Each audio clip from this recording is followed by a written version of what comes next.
Hey everyone, today on People Now, new details about the sudden death of a billionaire's son in Beverly Hills. We'll tell you what we've learned. Also on today's show, come be part of that house. twisted emotions, drama, excitement, and Hannah B. Peter Weber's run as The Bachelor has officially begun, and we have got a lot to talk about.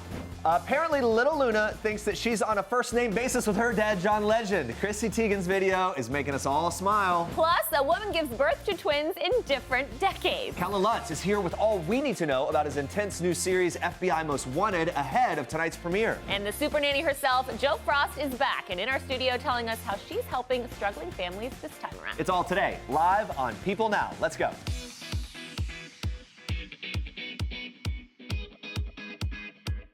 All right, here we go. Happy Tuesday, everyone. Welcome to People Now. Good to see you. Happy to have Chris and Kelly back filling in for Andrea. I'm happy to be here. Let me just say this. Okay, Chris and Kelly has been around People for a while. You've been on this show many times before.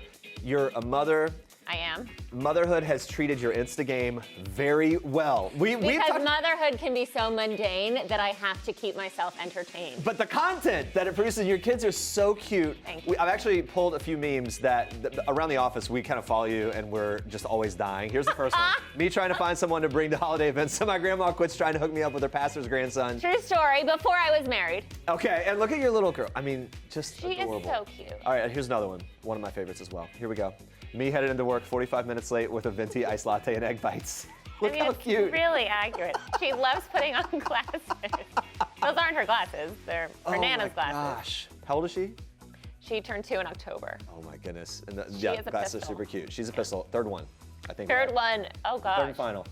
7 p.m. 7 p.m. meets a husband. We aren't eating any more crap. Starting now, 11 p.m. me. No. You'll find me in the pantry. Sneak in some snacks. Sneak in some snacks. That's Anyway, my girl. I love your cute family. Thank you. I love Follow you. along. Yeah, you guys, fun follow right here. Fun follow. All right, now we're going to move on to the rest of the show. So much to get to. Yes. We're going to begin on a tragic story today. Andrew Boehlke, the son of billionaire businessman Ronald Boehlke, has been found dead in his Beverly Hills home at the age of 27. In a statement to People, his family confirmed Andrew died on January 6th in Beverly Hills, California, remembering him as a young man full of life who was known for his entrepreneurial energy. They added, quote, "He's deeply loved by his family and friends and will be greatly missed." A source tells People that Andrew's believed to have died early Monday in his apartment, but was found later that evening. And the source adds that his father, Ron, rushed to the scene and was there with police. A spokesman for the Beverly Hills Police Department told People that around 7:26 p.m. on Monday, police received a call about an unconscious male. And when officials arrived on the scene, first responders determined the male was deceased. Authorities have yet to publicly identify Andrew. Andrew was a producer with In Good Company Films in Los Angeles, which he ran with his partner, Andrew Alter. Andrew's father, Ron, is a co-founder of the Ukaipa Companies and a co-owner of the Pittsburgh Penguins hockey team. According to Forbes, Boehlke is worth $1.5 billion and has invested in companies like Uber, Airbnb, and Foursquare. We wish that family and everyone involved all the best. Peter Weber's season of The Bachelor premiered Monday night. It is Hannah B. stepping out of a limo on night one. That's got everyone talking. We got questions, we've got comments. Peter seems shocked, also genuinely happy to see her. Much to everyone's relief, Hannah came in peace, wanting simply to return the pilot wings that Peter had gifted her on her season of The Bachelorette. It was actually a sweet moment. But then later, she returned on a group date where she rehashed her time in the windmill for Peter's current contestants. It was awkward. Then Hannah confided in a producer, admitting that she still cared for Peter. Soon enough, she was crying alone backstage. Peter popped in to check on her, and then this happened. This is so insane. What would you say if I asked you to come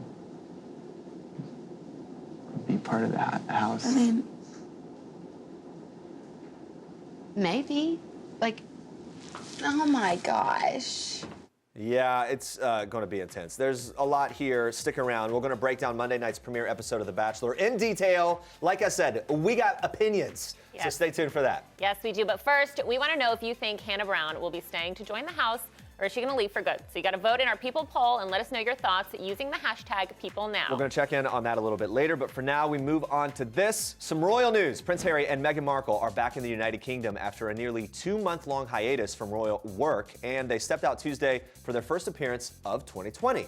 Meghan wore a brown turtleneck sweater for the occasion, paired with a rust brown satin slip skirt by the brand Vince and a camel-colored coat that she arrived at Canada House in.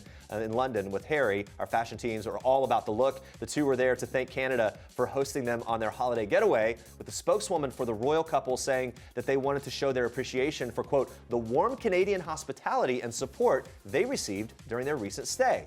The royal parents spent most of their time off in Canada, where they were having what sources close to them said was a much-needed break with baby Archie. They also spent quality time with Meghan's mom, Doria Ragland. The royal couple also used Tuesday's trip to Canada House to view a special exhibition by an Indigenous Canadian artist and chat with members of the High Commission team who support the partnership between the UK and Canada. The couple are now planning the rest of their year, which will see them continue setting up a new foundation that's going to be a vehicle for much of their charity work. Plus, they're looking ahead to the Invictus Games. It's an annual Paralympic-style competition for wounded, sick, and injured service members and veterans. That will take place in the Netherlands in May. All right, Chris and Kelly, more Force of Star Treks. Yes, we are kicking off Star Treks today with one funny kid. Watch this. John, would you like to hold her? John. I'm not John. John. I'm your dad. Chrissy Teigen and John Legend's daughter Luna apparently thinks she's on a first-name basis with her dad. Teigen shared this hilarious video of Luna walking over to Legend while carrying the family's new puppy, Petey. We hear Luna casually call her dad John, but it sounds like Legend would rather go by Dad. Teigen captioned the video, "Excuse me," which seems fitting. Several stars had a laugh in the comment section, including Gigi Hadid, Jordan Sparks, and Amanda Seales.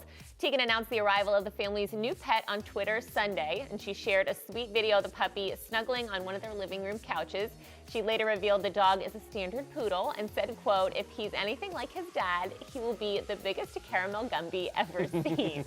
Here's another adorable video of Petey with the couple's son, Miles. That's so cute. And Teigen and Legend have Ellen DeGeneres actually to thank for their new puppy. DeGeneres recently shared that 8 puppies, along with their mother and father, were up for adoption and in need of funds and loving homes. It looks like Petey found his. Brielle Bierman is debuting a dramatic new look after announcing her plans to dissolve her lip fillers. On Monday, Brielle shared a selfie video showing off her significantly smaller pout, captioning it, "New year, new lips, new hair, same bleep." She also posted a selfie of her new lips on Sunday. However, in that post, she didn't address their size. And in a recent Instagram story, she shared a before photo of her lips, revealing that she had more than one dissolving session to go. She captioned it, "Last night before we dissolved even more." Brielle recently revealed that she's gonna look like 18-year-old Brielle again by getting rid of her lip fillers. She also shared a series of throwback pics that showed her look before she had any fillers and included facepalm emojis about the old pics, seemingly saying that she was not a fan of her previous look. Kendall Jenner is taking a trip down memory lane. On Monday, Kendall shared a throwback video on Instagram of her sister Khloe Kardashian babysitting her and her sister Kylie Jenner. In the home movie, a teenage Khloe who's rocking her brunette hair, she's bathing Kylie in a kitchen sink as Kendall looks on. Khloe tells the camera, quote, "Kylie's had her lunch. I wasn't watching her very well and I gave her yogurt and it went everywhere. So now she's taking a bath with Kendall."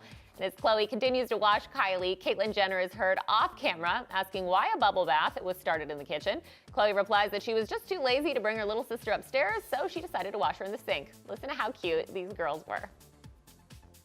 Say hi. Hi. Kendall, how old are you? 2. When's your How- birthday? And my number 3rd. No, what's the birthday? Number 3rd. November 3rd? Okay. And how old will you be? 2. 3. 3. You got it. That's close. Is that fun, Patty? So cute, and fans loved this, and so did the family. Kim commented on the video, "OMG, this makes me smile so much," while Caitlyn said, quote, "Love you, this makes me so happy." And those are your Star Treks for today. All right, stay with us. We're recapping Peter Weber's epic Bachelor premiere and how Hannah Brown's surprise appearance sent shockwaves throughout the mansion. Plus, Super Nanny is back, helping desperate parents deal with their misbehaving children. Joe Frost here live, giving us a scoop on her return to TV, and we're getting some tips as well.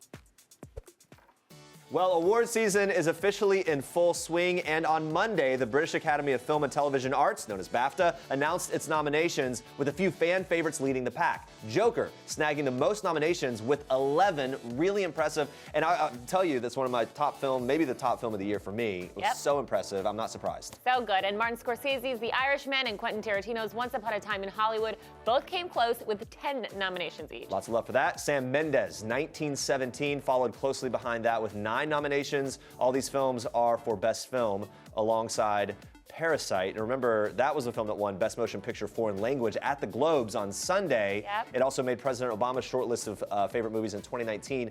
Everybody's talking about Parasite. I know. Including us. Including us. And leading actress nominees include plenty of famous faces. You've got Scarlett Johansson for Marriage Story, Saoirse Ronan for Little Women, Charlize Theron for Bombshell, and Renee Zellweger for Judy, plus Jessie Buckley for Wild Rose.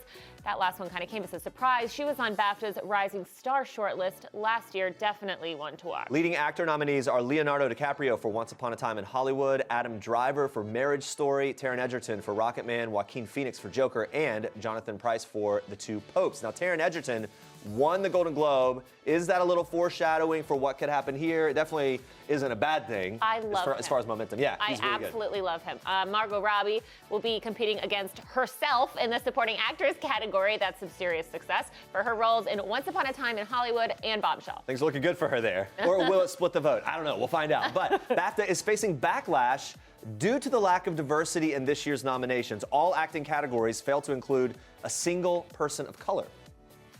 And there are no female filmmakers included in the nominations for Best Director. The chair of BAFTA's film committee told Variety that the lack of diversity in this year's nominations, however, is infuriating. Yeah, this is something obviously we, a couple years back, saw with the Oscars So White. It's a continuing issue. Hopefully the voting bodies will become more diverse, and that will, you would assume, make more diversity in terms of the nominations and things. So we'll be watching. And hopefully it happens soon. All right, this next story, kind of a wild situation. This is crazy. An Indiana woman gave birth to twins born in different decades. Yes, you heard that right, different decades. According to WBNS, Dawn Gilliam gave birth to her daughter Jocelyn on December 31st, 2019, and then gave birth to her son Jackson on January 1st, 2020. So it's kind of a wild thing. You can imagine that, right? There's always going to be this strange, the birth certificate, completely different years. It's pretty cool. Yeah, it's Gilliam cool. wasn't actually due until February 19th, but she went to the hospital on New Year's Eve with concerns over lack of fetal movement. So the first twin, Jocelyn, was born at 11:37 p.m. on New Year's Eve. She was the last 2019 baby delivered at that hospital. Then, 30 minutes later, her brother Jackson was born at 12:07 a.m. He was the hospital's first baby delivered in the new year. Cool. So one birth certificate 2019, one 2020. And the twins' father, Jason Tello, told reporters that they are still kind of overwhelmed by the rare occurrence. He said this, quote, "Earlier we talked about how it would be great to have them born on different dates, but here we are with this surprise. Different dates, different years, and now different decades. Pretty cool. According to WBNS, the babies are healthy, but they are expected to remain in the hospital on feeding tubes for some time. So we wish them all the best. Yes. All right, we now switch gears to this. Take a look. Peter flies in, and he's looking so freaking delicious. Like, I just want to lick him up and down. Peter is my dream man. He's just hot. It's just sexy. To new beginnings! We have this undeniable connection. Physically, there's a spark. Every single time I'm with you, it gets better and better. I am falling in love with Peter, and I can't get enough of him. Crazy in love. That's the type of true love that I'm after. Yeah, no question. This is going to be a hot and heavy season. Look at that. With fan favorite Peter Weber as The Bachelor, here to break down Monday night's premiere, People's senior editor Brianne Heldman. So much to talk about. Oh my goodness. So let's break down the episode. We met Peter's 30 bachelorettes. Some memorable entrances, as there always are. Deandra showed up wearing a windmill on her back, an ode to the 4 times in a windmill. She said, ready for round 5 or whatever.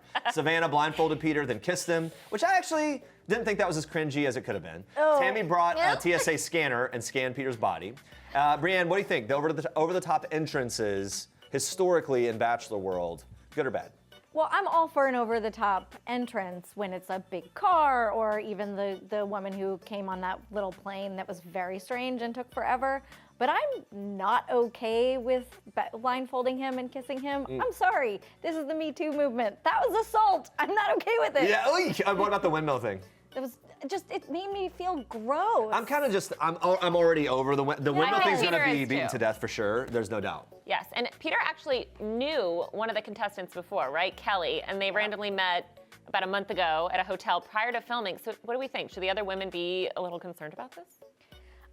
Initially, I did not think there was any cause for concern because it sounded like they met in a hotel lobby. She introduced herself, and that was maybe the end of it. She was a fangirl or something.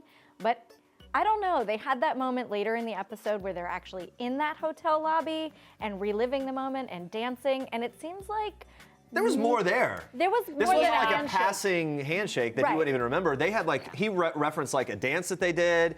He then later in front of the group said he referenced it like being in a place where we initially had that spark, which the other girls picked up on. Yeah. I like her though. We were talking Yeah, about this I do before. Like she actually is handling it pretty well. And guess what? She's playing the cards that she has, like everyone is. All right, but things already got tense when Sheehan confronted Hannah Ann for disrupting her time with Peter. Is Sheehan in the right, or do you respect Hannah Ann's abrasiveness here? Well, I respect the abrasiveness of going a second time, but Or, a third time, or aggressiveness maybe instead of abrasive. Yeah. I respect it going a second time. A third time is a little much, but I also think Sheehan did not handle it well, and it got really sassy and fiery in a way that I feel didn't put Sheehan in the best light. Yeah, but she hung out. I mean, she hung around, and whatever she did seemed to work. It got his attention, and he kept her. Yeah, and you know what else it got? Screen time. Screen time. That's right. Exactly. More the important real than goal anything. here. That's right. That's well, right. Hannah Ann got the first impression rose. She got a lot of time with Peter throughout the night. What do we think about this choice? What do we think? Well, I do think that Hannah Ann is a front runner and fair and square. I think she actually is a solid choice. I don't dislike her. I do think she was a little aggressive, and I didn't love that he rewarded that with the rose, but She's she so was sweet, gonna keep but she's going. got a little. No, but listen, he sparked with her immediately. You could tell, and he was always okay with her coming back around. And one of the other girls even noted in her one-on-one interview with the producer interview or whatever, the confessional thing, just that she respected her for like, hey, she went for it and it worked. It really did. Yeah. Peter eliminated a handful of potential bachelorettes on Monday. How do you think he did for that first rose ceremony? I think he handled it well. I can't imagine that that's a very easy choice to make when you really barely know any of these people. I feel like there was just a small handful of these girls that maybe made a real impression, at least from what they showed us, and he had to kind of let go of the ones who didn't. Yeah, at that point you're making a decision based on just little. How does he remember everyone's name? I always have that moment too. Right? Producers Someone's in his Producers in ear. the ear, Someone's yeah. in How his about ear. that? Yeah. All right, and we have to talk about Hannah B. She made a surprise appearance. First, she showed up to the house in a limo to return the wings that Peter gave her the first night of the show. That was a Cute, sweet moment, actually. Cute. But later, she shows up on the group date and has a breakdown. Take a look at this.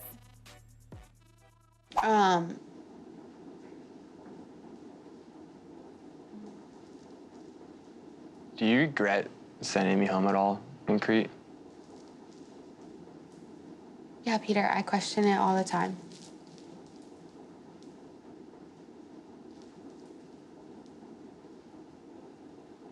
I felt zero doubt. Even, when you said Jed's name first, so sure that you were calling my name. And then, obviously, you didn't. I've broke everybody's heart in my own through this experience. No. Whoa. No. Break this down for us. What is going through Peter's head right now? Oh, I think Peter's head is a bottle full of mush. Because he finally got to ask the question he really wanted to ask, which was, do you have any regrets? And the answer was yes. And I do think he really had genuine feelings for her, and this would suddenly. He said that he was in love with her. Yeah, this would throw a wrench in. He revealed a lot in this segment. I actually thought this was a very honest interaction. Yeah. Revealed even that he was watching the final episode of her season and was telling his family, I'm all in for her. And then when she asked Tyler C out on that episode, it crushed him. Yeah. I think this is going to be damaging later Yes. when the girls that he's currently on the season with see just how much he was struggling to get through this, and obviously has some unresolved stuff with Hannah. I don't know, but is it we think fair? it's fair? Yeah, that's the question. Is it fair? I think initially it's fair. I think the moment where she came out of the limo was a lovely, lovely moment. I think that this conversation was not the intent of Hannah's appearance on this part of the episode, and it spiraled. And you can kind of tell. I mean, I'm one of those people who watches and I look for little production things. Yeah, did they tell him to say that? Yes, and the scene where they're having that conversation, the lighting is bad. It felt pretty real, actually. I think it went into a sort of territory that they didn't predict would happen, Exactly. especially that emotionally. I don't know. I love Hannah B. I've always been a fan of her. Yes. Something about this to me isn't a good look, and I think it's partially because I it feels agree. like it's stringing him along. He was the third choice. Everyone else kind of fell through, and now she's kind of there with him. I don't like the moment. Maybe because I've been strung along before. I'm like, don't do it. No, I know. Let him go. Anyway, we'll see how it plays out. Any predictions I know, for what are the your rest of the Well, season? I don't think that she's going to join the house and be part of it. I she don't goes on either. and does this little show called Dancing with the Stars. Right.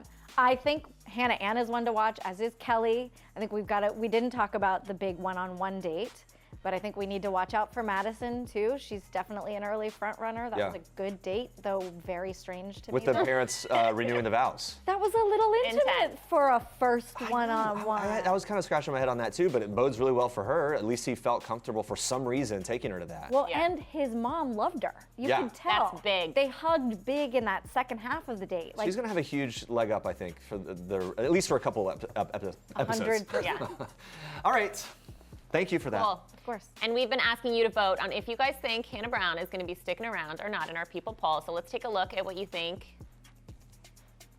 Leaves for good, for sure. There's no way Yeah, she stays. I gotta agree. That's Honestly, I'm hoping for Dancing no with more the than first 15 minutes of the next episode, and then I And want then it to put do it its to bed. thing, and let's let Peter do his Bye-bye. thing, and that's that. Brianne, thank you for being here. Of course. Can't wait to break down more as the season rolls out. Be sure to watch The Bachelor, everybody, Monday nights at 8 p.m. on ABC.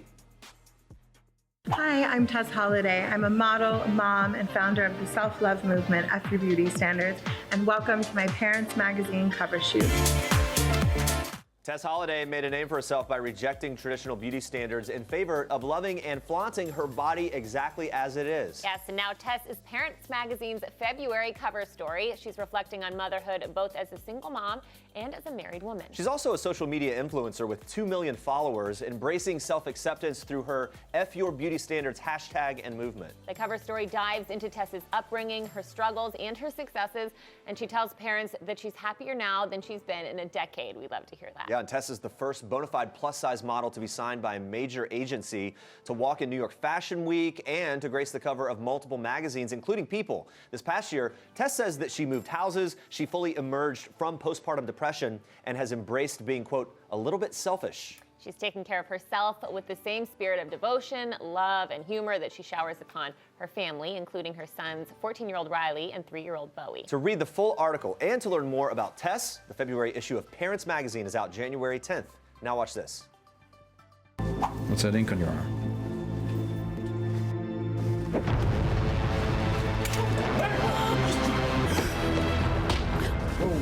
Whoa, Crosby, hey, we got him, it's all right.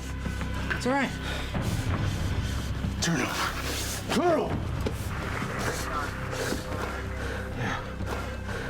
Forsaken Sons. Don't let him move. Looking intense here. FBI Most Wanted premieres tonight on CBS. We can't wait for that. We're joined now by the man himself, Kellan Lutz. Good to see you, man. Thanks for being here. Thank you for having me. This looks like it'd be a lot of fun. You were just saying you really enjoyed this, but what kind of training went into this role? For me? Yeah. I feel like I've been trained my whole life. This has been the one. I grew up with 6 boys in the house, Yeah. so there's a lot of rough and tumbling going on. And then my next door neighbor, Mac, back in Arizona, was a retired FBI agent. Oh, so he you would really tell did get me- some insight. Yeah. He would tell me a lot of crazy stories, and we always thought he was just embellishing and making stuff up until you work on an FBI show and you have real technicians, and we have them on set. Ours is named Danny. She's amazing. And then you have these scripts and amazing writers, but these are real stories that, I mean, our scripts are based off semi-real right. stories, but there's that sort of crazy in the world and in our scripts. Makes you respect the work they do every day a lot more. I would Very much imagine, so. right? Very much so. And you mentioned too, one of our producers, that Julian McMahon is like a big brother on set. Yeah, How he so? is. You know, I've been blessed with my career to work on a lot of big movies and worked with a lot of A-star talent, and some of them aren't as nice, or you know, it bums you when they don't care about the craft as much. And then there's some who just are amazing. And Julian is one of my favorite actors to work with, and he has such a long pedigree of work that he's done, from Nip Tuck, which is amazing, and Charmed, and Profiler, and this, for him, having him as our captain, he's just such a good dude, and he helped me big time. I asked if I could come over for dinner at his place, and I'm like, how do you do television? How do you do 7-10 months? And he just said, you know, be comfortable, make your home really comfortable and peaceful, and he welcomed us with open arms. Yeah. So it's nice. That's really great. And speaking of that, you and your wife moved to New York for Yeah. this, right? My wife and I did that as well. Did you? It's a huge Where'd you transition. move from? We moved from LA Okay. to New York. It's a huge transition, especially family, the whole thing. But Yeah. what's been the most, I guess, the most fun part of the transition for you and the most challenging?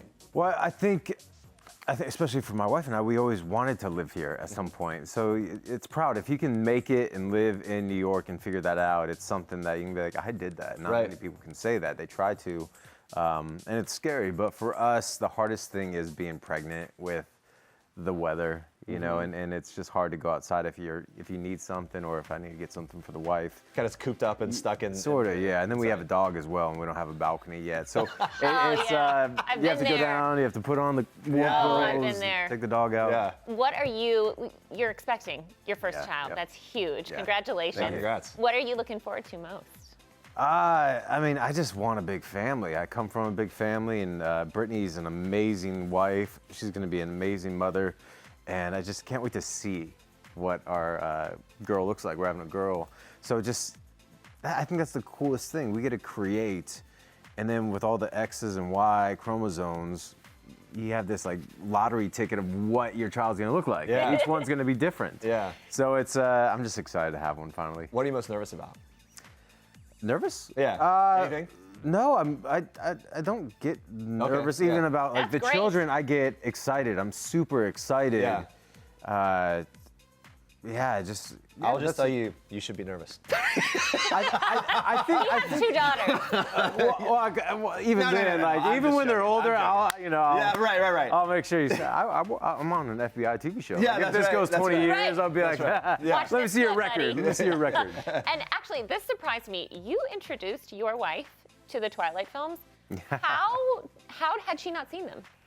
You know, she was homeschooled growing up and really conservative, and she wasn't allowed to watch. Oh, so it was like not allowed to watch certain movies and things like that. Okay. Yeah, which is really cool. Yeah. You know, and I thank her mom for that. And there's a lot of times I've been desensitized due to my industry, and then also growing up, I had older brothers showing me stuff that I shouldn't have saw, and you don't realize the innocence that you lose. And my wife, that's one of her strengths, is her purity and her innocence, and I had forgotten what that looked like. Yeah, well, it also allowed her to encounter you without sort of like starstruck eyes, right? Which is really Which I would imagine would be cool. difficult for you, actually. After you have a huge film series like that, I don't know. Sometimes sometimes it's fun dating someone who's a fan of, like, that obsessed of a fan. Not like I've dated fans in that way, but just someone who loves what you do. But her favorite movie of mine that she did see was Stick It.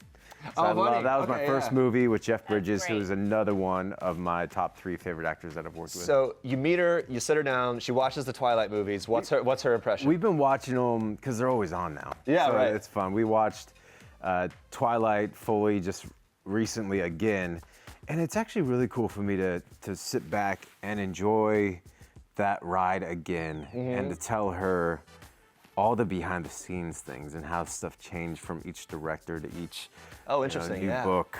It's fun reliving it. She's getting the real-time commentary. Yeah. That's pretty She is, cool. and I think so much time's gone by that I'm able to experience it again. And what does she think? What does she think about it? Like, what does she think about the film? She gets it. Like, she gets why. She hasn't read the books, but she gets why it was such a phenomenon. Yeah. Because it's a beautiful story about, lovers that could never be and should never be, but are. I've seen them 25 times. And I don't want to keep. recite your lines for you. I didn't have many, so. And not to live in this world forever, but Twilight fans, ForeverCon, you were just there, right? Yeah. And spent some time with them. I mean, does it kind of blow your mind that this far removed, there's still that kind of fervor from a fan base? Well, I get it because it was such a good book series and movie series. Summit did a great job, and Stephanie Meyer and Catherine Hardwicke. But yeah, ForeverCon with Ashley, she's the promoter who put it all together, and I got to hang out with a lot of cast members who I haven't seen in a while. Yeah, that's great. And this I love. You are one of the 2 founders of National Vision Board Day. Yep. I love this. Yep. How have vision boards helped you? So Ryan, my manager, Ryan Daly, over in LA, we've been doing this for probably 15, 16 years. And just personally, like as a... Just him and I, because we love, especially like when you get to work with someone who you can both have a vision for your career, and he helps get the auditions or manage that career, and then I go in and I do the easy part is like audition, right? And you do the best that you can. But to have someone who you work so hand in hand with, designing the sort of career that you want, and you make those visions, and it's just really cool to have someone like that. And now I do it with my wife, my brothers, and our family. And we've been getting, now it's up to like 100 people at our place. And now with social media, we encourage them. So it's the second Saturday in January, so it's this coming up one. Okay. On the 11th, if you guys are into making vision boards, it's just it's so encouraging. I guess what's the strategy? If you gave like a quick tip. On what I do is I go through. We get tons of magazines from Barnes and Noble or Borders, and from Men's Health to sports ones, whatever it is, just get some. I first do photos, and I just go through and I find photos of things. Like I pulled out a Jeep Wrangler because I really wanted to get one of those before I moved to New York. Then surfing, then Tahiti and Fiji, just photos of locations, travel. Things you want to do, put them on the... Before I was married, I pulled, I ripped something off with a wife, like a marriage thing, and then my wife came that next year, so it's like stuff. Casting vision, yeah, get out there. You find that it comes... it comes, and it's fun going back and then seeing all your boards and being like, oh, that came true. I went to Tahiti. That's great. I did this. So cool. Quickly, one thing that's on your vision board coming up. That you're gonna. I don't know. I haven't ripped the stomach. All right. A baby, but I know that's coming. Seems like that's happening. Girl. Thank you for being here. Thank you for having me. And you guys make sure you check out FBI Most Wanted on CBS when it premieres tonight at 10 p.m. Eastern. Yeah. All of us have said this is so surreal so many times, and I got recognized on the train on my way here, and someone asked for my autograph. Look out! I was like, what? Get ready to be inspired. People's Half Their Size issue is out now. So it features the triumphant journey of 6 women who found the motivation and determination to change their lives for the better, physically, mentally, and emotionally, despite the obstacles they faced. And here, 3 of the women, Laura Colbert, Shauna Tyndall, and Lindy Cholucci, share with us which of those obstacles were the hardest to overcome. Watch. Definitely the mental barriers. Those are serious. Getting over those and overcoming those are the most, was definitely mine. Was there a trick that was there a moment for you, I guess, where you were able to kind of click into a new headspace? It definitely was. I had a situation that I ran into with a little girl, and she called me fat. Her dad was right there and everything. But it was like something that triggered. It was deep for me. It hit my heart. For sure. And I was like, you know what, Laura, it's time to put you first. Definitely, it's just time. All the buildup of everything else. So. Yeah. How about for each of you? Did you have a moment like that? Yeah, for my own situation, my obstacle happened after I'd lost 85 pounds. I actually discovered a lump because I'd lost the weight, and it was breast cancer. And going through the whole process of that, you have to go on steroids, and I gained all of that weight back. So I had to do it twice. Wow. Yeah, but as soon as I got my all clear and told I was cancer-free, I started again. Yeah. For me, it was the idea of understanding freedom to enjoy food, but also freedom from guilt, freedom from punishing myself, and just allowing myself to enjoy life and not using food as a friend. Wow. These women are a true testament to how you can do anything, really, if you put your mind to it. And to all of you out there who want to make a change in this new year, here is their advice. Just start one day at a time. Little things. Add a little extra water to your day. Park somewhere a little further when you're going into a store. Get off a stop earlier when you're on the train, that kind of thing. Just little steps. Once you get into a positive thing, then it starts to roll. I would say know that you're worthy of being treasured no matter what. Start with the self-worth, and then from there doing the little things, little bits, as Lindy said, and clean up your environment too. Create an environment of success. My suggestion would definitely is how you start your day. When you wake up in the morning, the first thing is you need to be focused on you. Go within, start within, meditate, say affirmations, do what you have to do, prayer, whatever it is, start your day how you desire for the rest of your day to be. Really good advice. And now that they conquered their greatest goal to become half their size, we asked the ladies what they plan to do next. My husband and I took a salsa class, which I think for both of us was a huge step for my very introverted husband. So it's just that willingness to put yourself out there and have that confidence and be like, I'm going to go try this. Who cares if you look like a goof, right? Yeah, we we don't look care, fantastic right? when we do it. Yeah, Well, we look fantastic. Well, yeah. So just having that confidence and being playful with it. Definitely, it would have to be, I was able to zip line for the first time. So that was awesome. And I definitely want to do like skydiving and all of that. Oh, so that's you're my like the next- adrenaline. Yeah. Yes, you wouldn't even know. Like people looking at me, they're probably like, "Nah, she's so quiet and sweet." But I have that beast in me. I swim now. I do yoga. I dance. All I of do it. Zumba. Uh-oh. And as we talked about this morning, sex. Okay, I'll right, it's all good. All good. All right. You can cut that out later. No, why would we cut it out? That's great. Celebrate it. Yeah, there you go. All right, everyone, be sure to check out their stories and more. And this week's special issue of People is on newsstands now. And you can tune in to People TV for more epic half-their-size transformations. Now, watch this.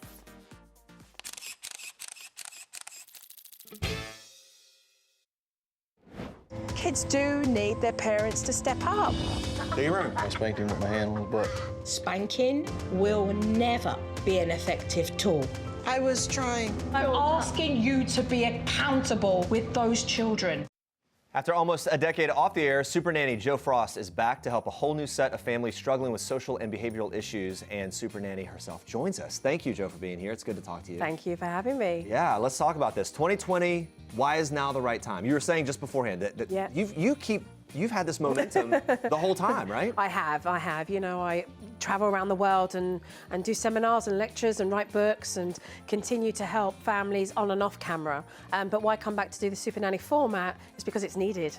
You know, it's never gone away, as we discussed. You know, families email at the website, they come through and they're like, we need help. When are you coming back? When are you going to help us? Come on, come on, come on, come on, come on. And I'm like, come back, you know. What are the biggest differences you're seeing in terms of challenges that families face now as opposed to the last time you were on the air? Well, we're now in the technology era, right? So, you know, it's navigating that whole space of being able to embrace it and look at the positive of so much stuff, you know, that technology brings us. But at the same time, it's keeping connected as a family when you can feel so disconnected. And I think it's one of the biggest distractions, right? You know, keeping focused with so much distraction, whether you're a parent or not, because there's stuff flickering everywhere. Every second, everywhere. Right, and the season premiere last week dealt with screen time. So do you have a hard and fast rule when it comes to kids and the amount of screen time they should I think have? make your rules for sure, yes. I mean, you know, you saw me in the last episode talking about, you know, the toddler years and being able to regulate that time and the importance of early learning, right? Especially for Gage, because it made a big difference with his speech. And obviously with Riley, as she was an older toddler, the time that she actually had with her parents was important because there was a new addition. You know, you heard her in the restaurant, take these kids back. You know, I don't want them, are they on sell or return? You know, they go back. You know? So, you know, it's about helping that family navigate the routine and being able to find the time and recognizing that it is possible. You know, we can do it when it becomes a priority for us. What do we need in our family? How can we identify that? And how can I teach parents and guide them by taking those little baby steps and making that progress so that they're in a space that's a lot better than when I first arrived? Makes sense. Prioritizing it would definitely be key. In that premiere episode, we saw a potential misdiagnosis of ADHD. Well, we saw a parent, like so many parents, saying, my child's hyperactive. Well, no, your child's acting like a toddler. Right. They have energy toddlers. Do you think that's a prevalent theme these days, that people are quick to want to just say, Absolutely. oh, that's the deal? Absolutely. And what's your way of dealing with that? Well, because it's easy to be able to just label a child and say, oh, they have this particular behaviour without any warrant for being able to, you know, assess a child or recognise really what the child needs in their life at that particular stage in their development, you know. Children are, you know, active. And they do have a lot of energy, and they do make noise, you know. And they have trouble focusing, it turns out. Yeah, right. And it takes a lot of time and energy, period. Any parent will know this, right? Absolutely, and viewers can see in the season's tease and in the promo for this week's episode, you're speaking to two different families about how you don't condone spanking. Is spanking something you still come across a lot? What's a better alternative? Yes, I do. Rather more in a case of auto-parenting. You know, parents will spank themselves and here and there, and they say, you know, oh, well, it didn't do me any harm. And that's not the point. The point is being able to build relationships with your children and to implement a consequence and discipline and to teach our children our own family values and what's important to us as we're raising our children without needing to ever put a hand on a child, you know. Do you think there's ever an appropriate time for a little swat? No, I don't think there is. I think it's ineffective. I do think it's outdated practice. I think it's lazy and it's auto-parenting, and actually there's enough scientific data to really back up the fact that, you know, really we want to look at parents' composure. You know, we want to look at really the amount of time that they're spending with the children with effective techniques and being able to put across, you know, the struggles that they find with their children, because it leads to, you know, them justifying, you know, and I think there's a very grey area. There's this grey area between justifying a little squat, a little spank, and actually child abuse. And child abuse is a silent epidemic in this country that I'd like more Americans to be talking about and owning it and actually doing something about it, so that we have resources and we have positive parenting classes out there, you know, for parents to be able to understand the importance of how they raise their children in a very positive, healthy, functional way. Yeah. Absolutely. A new episode airs Wednesday night at 10 p.m. on Lifetime. Let's take a quick look at a clip. I don't want to sit here and have a conversation about our relationship about our relationship with our kids. Are you kidding me, Ben? No, Are you kidding me? I don't want it to be painted as we have a bad relationship, because that's absolutely not correct. I'm here right now because my wife needs a little extra support raising our kids. So how often do you see this where parents don't think their issues as a couple affect their kids? A lot. And I think the first thing is it was really, you know, about grounding the family enough to recognise that this is more than cameras being in their home and making a TV show. So, you know, you have to get past the, you know, the assumption of families thinking, well, hold on a minute, is she really here because she really cares? Or is this about making a TV show? You know, because of the amount of reality television that there is out there. And for me, this is factuality. This is real families with real issues. And this is about really getting to the core of those problems to be able to help the entire family come to a place of having wellness. That particular family, you know, certainly that the father was deployed. This was a military family. You know, Maria suffers from postpartum depression. You know, it's a spoken medical condition that we need to talk more about so that we can support families, because the whole family is affected. Right. Right. Something that my friends and I talk a lot about are the philosophies behind arguing or fighting in front of your kids. So, right. Yes. So, and I mean, obviously fighting is one thing. An argument, a disagreement, to show them. What's your opinion about that? And if it should be done in private? Well, I think, you know, parents will have disagreements, right? And you know, have difference of opinions. I want to see solution in front of the kids. That's an important thing, right? If they're going to see the disagreement and the arguing, then see the solution. Also show you know, the also see that they agree to disagree. You know, to see the journey of how they work that out and see the solution. You know, a lot of families that I'm helping, they may see a parent argue and then one walks off. You know, or another one gets the ump, right, and gets angry and slams the door, you know, or there's the silent night. Right. Yeah, right, sure. No solution. So Yeah. show solution, right? Man, it's so good. And We can talk healthy to you. conversation. I know. We can talk to you all day. I just need you to live with me and tell me everything. Yeah, right. told me that today. That's right. All right. No. Thank you for being here. It's a Thank pleasure you. to talk to you. Everybody, make sure to watch the new episodes of Super Nanny Wednesday nights, 10 p.m. Eastern on Lifetime. And coming up tomorrow, we're joined live by HGTV's Ben and Aaron Napier. They are sharing all of their home restoration tips. Plus, we're chatting with the cast of Freeform's new series, Party of Five. Thanks for watching, and now we leave you with one last thing from this country superstar. Bye, guys. Bye. Hi, I'm Brad Paisley, and this is One Last Thing. My last big splurge, some guitar thing that I shouldn't have bought, probably that cost thousands of bucks. My last family vacation, Europe. We played in Europe, took the whole family over there. Seeing your family see the Eiffel Tower for the first time is pretty fun. Last boys' night out was this weekend. Didn't get too wild. Some cigars, that's about it.